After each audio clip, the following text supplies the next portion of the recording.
Cadê Miramundo Peiba?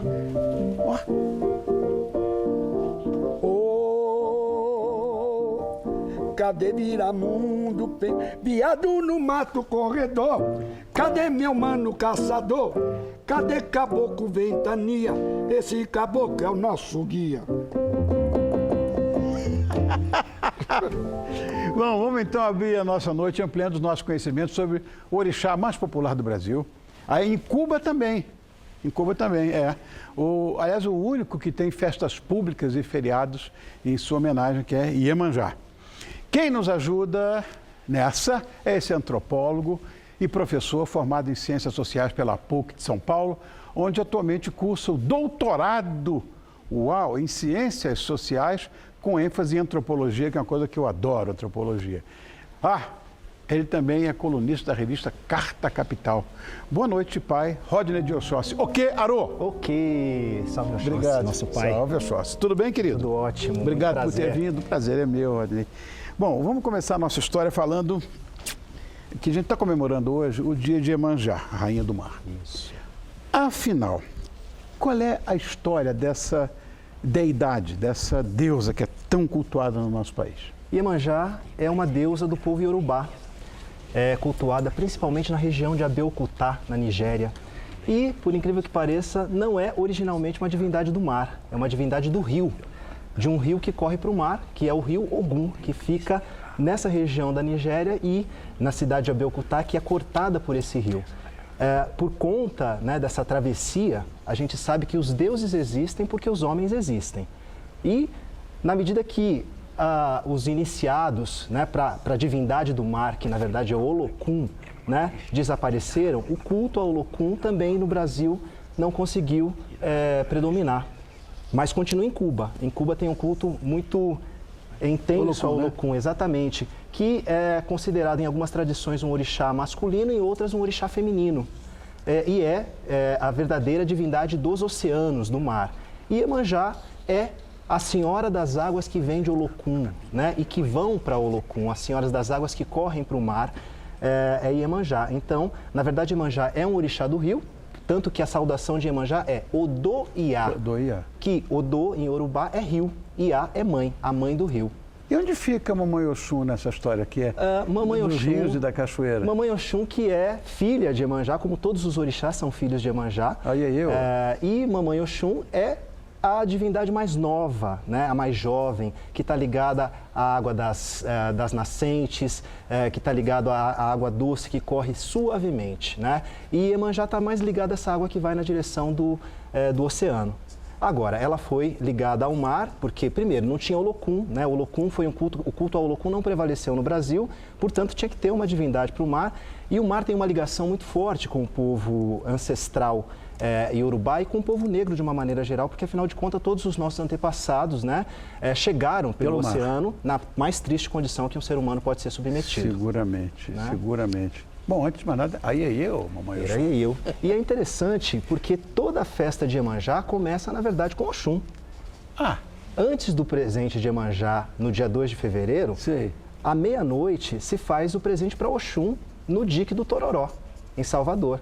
Então, para que não haja nenhum ciúme entre elas, porque é bom que se diga, orixá não é santo, Portanto, todas essas rusgas, ciúmes, diferenças e também paixões, amores, tudo isso faz parte desse mundo dos orixás.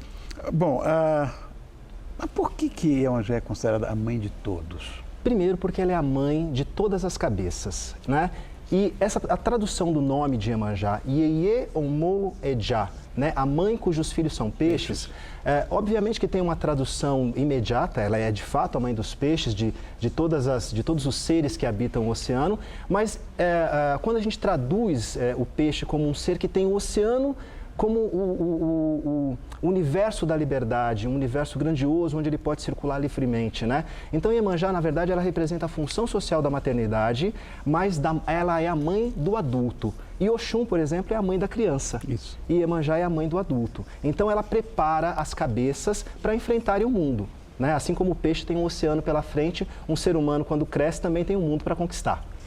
E a gente sabe também, Rodney, que ela tem várias representações. Sim. Agora, a que devem essas variedades, né? Aí eu vou fazer uma correlação com as diversas Nossas Senhoras, né? Então você tem, por exemplo, diversas aparições de Nossa Senhora em vários lugares do mundo, né? Em Lourdes, e aí se cria o culto em Fátima, a Nossa Senhora Aparecida mesmo, nas águas, né? E todas essas aparições, ou as fases da vida de Nossa Senhora, quando ela está concebendo, né? Nossa Senhora da Conceição, a Nossa Senhora do Bom Parto. Então, são fases da mesma Nossa Senhora, né? Então, Iemanjá também tem essas fases. Quando ela é cultuada entre os Iorubás, ela é a divindade de um rio, ela vem para o Brasil e se torna a divindade do oceano, do mar. Em Cuba, ela também é a divindade de um rio que corre para o mar e assim por diante. E as várias fases trazem uma Iemanjá mais guerreira, trazem uma Iemanjá mais doce, mais calma, às vezes mais velha, às vezes mais mãe, mais avó, né? Às vezes mais mulher também, porque não é porque ela é mãe que ela deixou de ser mulher, sensual, linda, né? Agora, antigamente... E vaidosa. Sim. Antigamente, a Iemanjá era representada por uma mulher de pele escura, Sim. de seios enormes. Sim. Tá, e a mudança para essa imagem conhecida que a gente viu hoje, com ela saindo do mar, com aquela... Olha aí. Com aquela túnica azul. Isso é antiga, né? Uhum. Será que isso aconteceu por causa desse sincretismo religioso, certamente. católico? Sabe, Rony, o sincretismo é uma rua de mão dupla, né?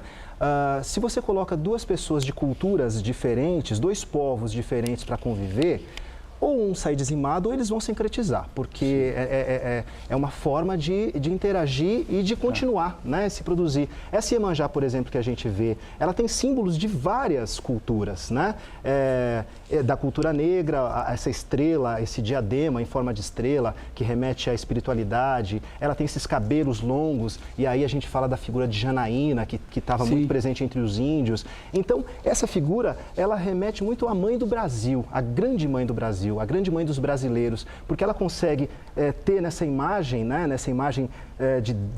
de mulher que concede as graças, as dádivas, ela consegue abraçar e acolher todos os brasileiros. Bom, e aqui no Brasil, de fato, as festas hoje são todas para ela, né? Sem dúvida nenhuma. Dia 2 de fevereiro é dia de festa no mar, já dizia Caymmi. E a mega festa de todos acontece lá em Salvador. Exato. Como é que são essas celebrações? Bom, primeiramente tem a celebração mais restrita. A gente não pode esquecer que toda a celebração do candomblé, ela começa com rituais que são reservados, né? Tá. Que são os rituais de oferenda, os rituais de sacrifício, e depois tem a festa pública. Essa festa pública em Salvador, ela tomou, como tudo na Bahia, ela tomou outros ares, né? E se tornou uma festa popular, se tornou uma festa turística, uma atração turística da cidade, e obviamente tem todo um investimento em torno dessa festa. Mas ainda se preserva toda a celebração litúrgica, toda a celebração restrita dentro dos terreiros de candomblé. Agora, quando se vai para a beira do mar para ofertar os presentes, que sai aquela procissão marítima, né? Muitos daqueles balaios, né, daqueles cestos que vão cheios de perfumes, flores, pentes, enfim, todas as coisas que uma mulher vaidosa gosta, tudo isso representa aquilo que já foi feito dentro do terreiro e é o término de uma obrigação, né? É o término de um ritual, né, que começou no restrito e que acaba no público. Bom, na verdade, Iemanjá é o orixá mais popular do nosso país. Sem dúvida nenhuma. O que significa essas oferendas jogadas no mar, que você estava falando agora há pouco aí? E tem negócio das 7 ondas. Claro, também. isso é a dádiva, né? Tá. Essa relação de dádiva é a relação que a gente estabelece com qualquer divindade. Dar, receber, retribuir.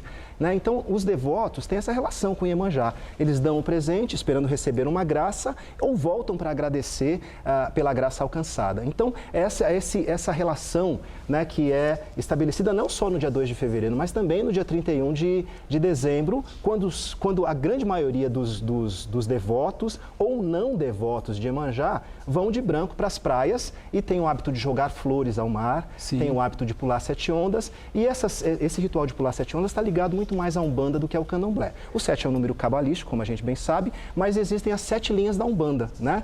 E pular 7 ondas é como se você estivesse fazendo um pedido para cada uma das divindades que são chefes dessas 7 linhas da Umbanda. Ah, que interessante. Pois é. Mas existe também uma ligação de afetividade entre o candomblé e a Umbanda? Sem dúvida nenhuma, são religiões de matriz africana. Elas têm a mesma matriz, embora não sejam a mesma religião. Até porque a saudação, nós estamos falando aqui, são as mesmas. São. Os orixás são os mesmos. Eles tomam formas de culto e ritual diferenciadas, né? Mas são os mesmos orixás, são as mesmas divindades. A Umbanda é um processo de sincretismo, né? E que nasce com o ideário da brasilidade, né? De evocar esse projeto nacional, esse projeto de nação que une as três raças. Claro, mais simbólico do que real, propriamente, mas que nasce com esse ideário. Então, a Umbanda é a religião brasileira por excelência. O candomblé é uma religião também nascida no Brasil, mas que se identifica muito mais como afro-brasileira, porque é uma religião de resistência e faz questão de preservar os elementos da cultura tradicional africana. Bom, eu estou vendo ali que você está com uma Iaô sua ali também, Exatamente. Né? Na verdade, ela é Iaquequerê. O Iaquequerê já? Iaquequerê, a mãe pequena, meu braço... Desculpe, pensei meu braço que fosse direito. uma Iaô. Não, já é uma senhora graduada. E é de Nanã, que é a mais velha de todas Nanã as Buruquê, divindades. que é a mais antiga de todas as entidades. Nanã Buruquê. Uma velha senhora e respeitável. Respeitável. Pois é. Eu não vi a guia dela de longe, eu estava vendo, mas não... É meio lilás, né? Sim, exatamente. Bom, uma pergunta, Odin, por que Iemanjá se transformou, não, se tornou na mais popular de todos os orixás, do nosso país? Rony, eu acho que tem a ver com o arquétipo da mãe, porque a função social da maternidade é uma função universal. Portanto, você sempre tem esse simbolismo da mãe, da grande mãe, em todas as religiões, inclusive nas religiões pagãs, nas religiões que antecedem o cristianismo, existe esse arquétipo da grande mãe. E Iemanjá é um pouco essa grande mãe. Portanto, foi muito fácil. A Wicca, inclusive. Exatamente, a Wicca, né? A grande mãe, a religião da deusa, essa grande mãe. Iemanjá é uma dessas grandes mães, né? Portanto, o arquétipo de Iemanjá está presente em todas as culturas, né? Lévi-Strauss dizia que os mitos dialogam entre si. Portanto, é fácil você encontrar Iemanjá em todas as culturas, talvez com nomes, com cores, enfim, com formas diferentes, mas o arquétipo de Iemanjá vai estar presente em todas as culturas, porque a mãe faz parte de todas as culturas. Olha, uma outra coisa que eu fico vendo é o seguinte, que eu tenho muita curiosidade, eu sou uma pessoa ligada ao ecumenismo, né? Eu gosto muito dessas coisas. Eu fico vendo, às vezes, o seguinte, vou só regionalizar em função do orixá de quem nós estamos tratando hoje. Nosso país tem uma costa sensacional, banhada pelo mar, mas é muito grande. Agora, por que essa coisa é mais forte na Bahia? Mais precisamente em Salvador? Sem dúvida nenhuma, pela presença negra. Pela presença negra, porque Salvador é a cidade mais negra do Brasil. Sem dúvida. Embora o culto a Iemanjá, ou a devoção, melhor dizendo, a Iemanjá, ela extrapola os limites do candomblé ou da Umbanda, né? Iemanjá, ela é uma referência para pessoas de todas as religiões, que muitas vezes estão ali colocando a sua oferenda, jogando as suas flores, o seu perfume ao mar, para Iemanjá, sem necessariamente ter nenhuma ligação com as religiões de matriz africana. Mas é interessante dizer, Rony, que onde prevaleceu, onde houve presença negra, o culto ao orixá também foi constituído. Então, do Oiapoque ao Chuí, né, ainda extrapolando os limites do Brasil, porque existe um culto muito forte de orixá no Uruguai, né, na própria Argentina, muito mais introduzido por brasileiros, mas também o candomblé e a Umbanda estão presentes na Argentina e espalhados pelo mundo inteiro, né? Há terreiros de candomblé em Portugal, há terreiros de candomblé até na Alemanha. E Cuba? É semelhante com a nossa coisa Cuba aqui? É muito semelhante, né? O mesmo grupo étnico que veio para o Brasil foi para Cuba. Lá é chamado de Locumi, né? E aqui Iorubá, ou Nagô, né? Então, Iemanjá, ou lá Iemanjá, né? Xangô, em Cuba, são orixás muito populares, né? E a santeria corresponde ao candomblé. Entendi. Assim como o vodú no Haiti também corresponde ao candomblé, né? Claro, há toda uma carga de preconceito relacionada a essas religiões, mas a rigor... Fundamentalmente ao vodú, né? Fundamentalmente ao vodú, sobretudo por conta daqueles filmes que se popularizaram, né? E as pessoas têm uma visão muito errada do que é o vodú, por conta desse cinema essa imagem estereotipada, né? Enfiar agulhas. Exatamente. Então não é nada disso. Tanto que no Maranhão o culto que prevalece é o culto dessa etnia chamada Jeje e que prevalece no Maranhão, que tem muita semelhança com os cultos realizados no Haiti. assim como os cultos da Bahia têm muita semelhança com os cultos de Cuba.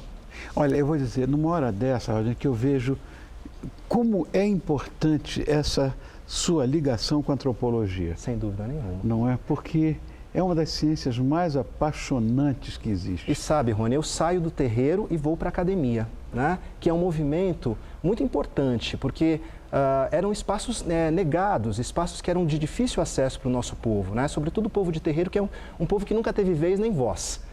E quando a gente sai do terreiro e vai estudar, a gente leva uma nova visão, uma nova forma de olhar para as nossas coisas, porque o nativo vai fazer uma leitura muito mais profunda das coisas que ele conhece e vive no dia a dia. Então, o maior dado de pesquisa que eu trago é a minha vivência. Né? Tudo aquilo que eu vivi a minha vida inteira na Umbanda e no Candomblé é o que eu estudo hoje na antropologia. Sensacional. Eu quero te agradecer muito por ter vindo. Eu que agradeço. Aqui. Um grande prazer. Mas eu nunca conversei com um Babalorixá que fosse antropólogo, que fosse professor. Sim. E é o pai Rodney de Oxóssi, o Quero. Obrigado por ter vindo, querido. Eu agradeço. Aproveito para convidar todos no dia 18 de fevereiro a grande festa de Iemanjá na cidade de Santos. Ah, quando é? Dia 18 de fevereiro. Em Santos. Que parte de Santos? No Aquário Municipal de Santos começa a procissão. Obrigado. Muito linda. Lindo. Está todo mundo convidado, então. Todo mundo Obrigado. convidadíssimo. Obrigado.